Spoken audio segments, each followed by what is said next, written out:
دنیا میں آج تک کوئی ایسی انسانی تہذیب ہمیں نہیں ملی، نہ افریقہ کے گھنے جنگلوں میں، نہ آرکٹک کے برف میں، نہ ایمیزون کے ان اندکی قبائل میں جس میں مذہب نہ ہو۔ ایک بھی نہیں۔ یہ وہ حقیقت ہے جو اینتھروپولوجی کے ہر کتاب کے پہلے صفحے پر لکھی ہوئی ہوتی ہے۔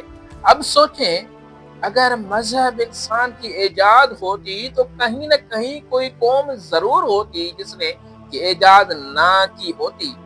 جیسے پہیا کچھ قوموں نے نہیں بنایا، جیسے لکھائی کچھ تہذیبوں تک نہیں پہنچی، لیکن مذہب ہر جگہ تھا، ہر انسان کے پاس، ہر دور میں۔ اور پھر وہ سوال آتا ہے جو دماغ کو گھما دیتا ہے، بالکل ٹھکرا دیتا ہے۔ اگر خدا نے مذہب نہیں بھیجا تو انسان نے اسے کیوں بنایا؟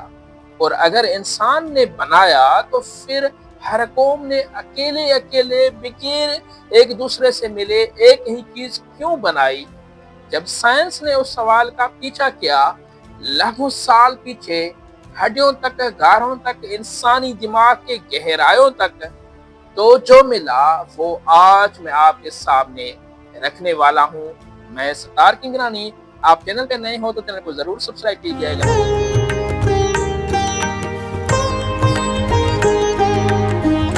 تو دوستو، پہلے یہ سمجھتے ہیں کہ سائنس اس معاملے میں کیا کہتی ہے۔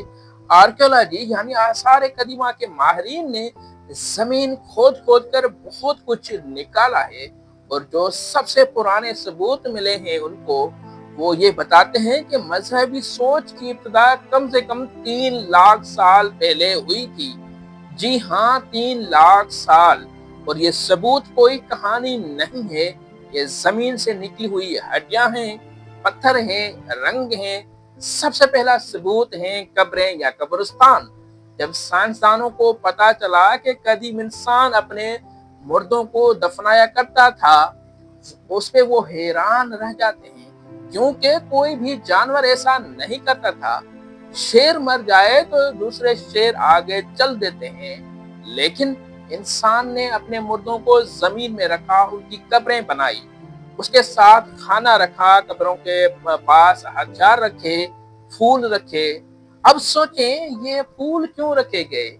پھول تو مردوں کو نظر بھی نہیں آتے بھائی، پھول تو ان کے کام کے بھی نہیں ہے، لیکن انسان نے پھر بھی ان قبروں پہ پھول رکھے، کیونکہ اس کے اندر سے کچھ کہہ رہا تھا کہ مرنے کے بعد بھی شاید کچھ ہے۔ اور یہی یقین مذہب کی پہلی اینٹ بنا۔ اور اس سے بھی آگے جاتے ہیں، جنوبی افریقہ میں ایک غار ہے جسے بلومبوس غار کے نام سے جانا جاتا ہے۔ وہاں سے 70,000 سال پرانی چیزیں ان ماہرین کو ملی ہیں۔ سپیاں جن میں باریک سوراخ کیے گئے تھے، غیروے کے رنگ سے بنائی گئی نشان اس پہ تھے۔ یہ کوئی سجاوٹ نہیں تھی دوستو، یہ علامتیں تھی اس سپیوں پہ۔ اور جب انسان علامت بناتا ہے تو اس کا مطلب ہے کہ وہ کسی ایسی چیز کو ظاہر کرنے کے لیے کوششیں کی گئی ہیں جو آنکھوں سے نظر نہیں آتی۔ کوئی غیب، کوئی طاقت، کوئی حقیقت جو جسم سے بڑی ہو، انسانی سوچ اور سمجھ سے بڑی ہو۔ اور پھر انڈونیشیا کے 16 غاروں میں بھی 45,000 سال پرانی پینٹنگز ملی ہیں۔ ان ماہرین کو جانوروں کی تصویریں اور انسانی ہاتھوں کے نشان۔ سائنسدان کہتے ہیں کہ یہ رسم تھی، یہ پوجا تھی، یا کسی طاقت سے جڑنے کا طریقہ تھا۔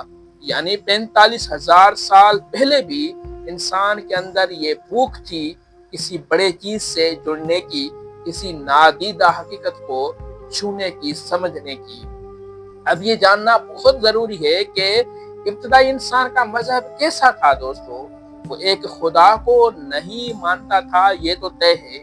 وہ ہر چیز میں روح دیکھتا تھا، درختوں میں، پہاڑوں میں، دریاؤں میں، ہوا میں، آگ میں، ہر چیز میں وہ جو اس سے سمجھ سے بالا تر تھی، اس کو وہ خدا سمجھتا تھا۔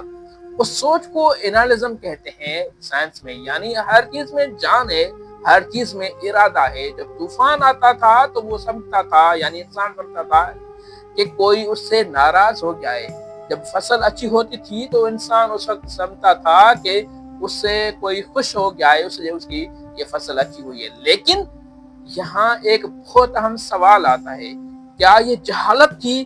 کیا یہ ڈر تھا؟ نہیں بھائی، یہ دراصل انسانی دماغ کا وہ فطرتی عمل تھا جسے سائنسدان ایجنسی ڈیٹیکشن کہتے ہیں، یعنی ہر واقعے کے پیچھے کسی ارادے کو ڈھونڈنا۔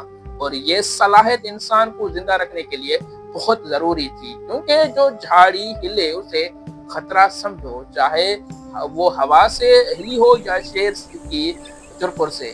غلطی کرنے سے بہتر یہ تھا کہ ہوشیار رہا جائے، اور اسی فطرتی صلاحیت نے مذہبی سوچ کی بنیاد رکھی۔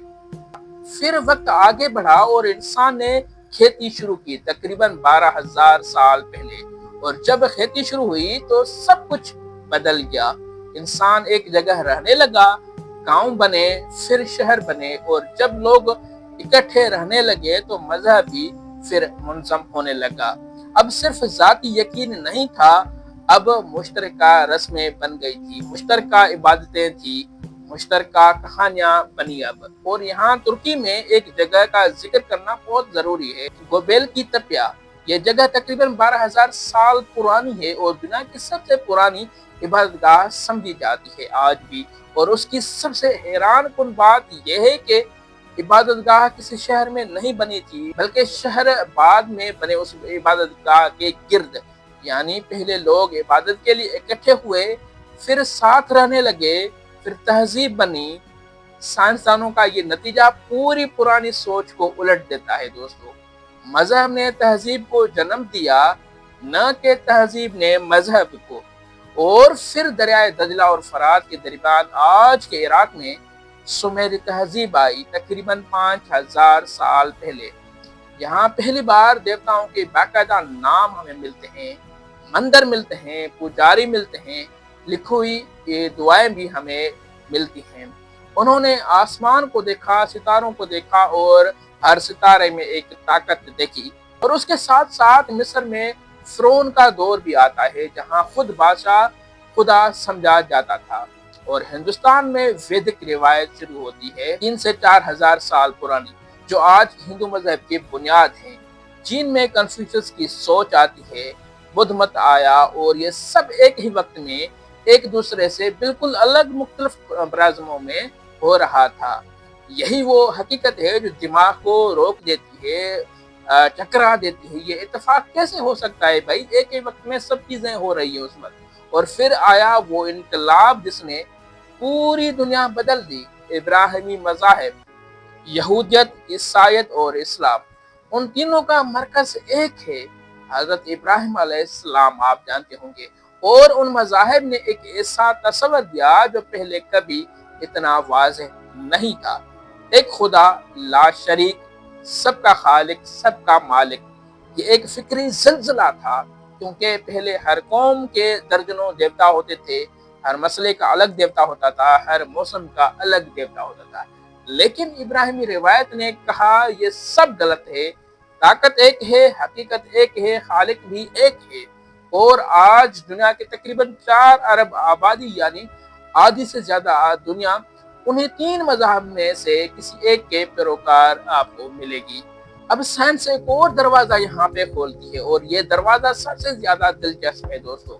نیورو سائنس کے ماہرین نے انسانی دماغ کو اسکین کیا MRI مشینوں سے، اور دیکھا کہ جب کوئی گہری عبادت میں ہوتا ہے تو دماغ کا ایک خاص حصہ روشن ہو جاتا ہے اس وقت۔ اسے کچھ سائنسدانوں نے گاڈ اسپاٹ کا نام بھی دیا ہے۔ اب یہاں 2 راستے ہیں۔ ایک راستہ کہتا ہے کہ یہ ثابت کرتا ہے کہ خدا نہیں ہے، یہ تو بس دماغ کی کیمسٹری ہے۔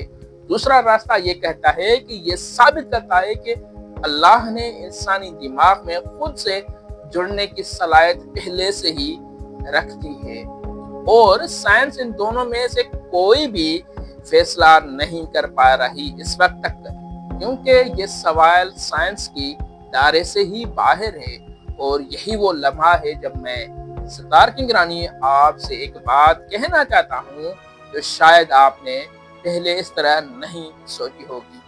سائنس بتاتی ہے کہ مذہب کب آیا، کہاں آیا، کیسے پھیلا، لیکن سائنس یہ نہیں بتا سکتی کہ مذہب سچ ہے یا نہیں۔